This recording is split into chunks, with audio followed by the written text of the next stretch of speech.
এখন এখন দুপুর দুপুর কটা বাজে?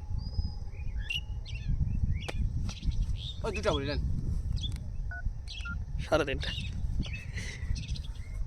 দুপুর 3টা ভিডিও হচ্ছে। কর কাটে দেন। এখন সময় দুপুর 2টা বাজে।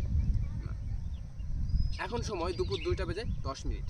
এই সময়ে পুরো এলাকা ফাঁকা। কিন্তু হ্যাঁ, এখন বর্তমান রমজান মাস চলছে। এই রমজান মাসেও কিন্তু একবার পুরোপুরি যে সবসময় ফাঁকা থাকে তা না। যখন সন্ধ্যা লাগবে, ইফতারের সময় হয়, তখন এই জায়গাগুলোতে সবার সমাগম তো তখন এই জায়গাগুলোতে সবার ইফতার বাটির জায়গা তৈরি করে নেয় তারা। এক একটা জায়গা, এক একটা দেখবেন, এক একটা দল ইফতার করার জন্য বসে গিয়েছে। তো ঠিক তেমনই এই বসার জায়গাগুলো, ঠিক তেমনই আস্তে আস্তে এই জায়গাটা আরও কী করা হচ্ছে, আচ্ছা উন্নত করা হচ্ছে। ঠিক তেমনই আস্তে আস্তে এই জায়গাগুলোকে আরও উন্নত করা হচ্ছে, মানুষের জন্য বসার জায়গা করা হচ্ছে, আর পার্কের বিভিন্ন ধরনের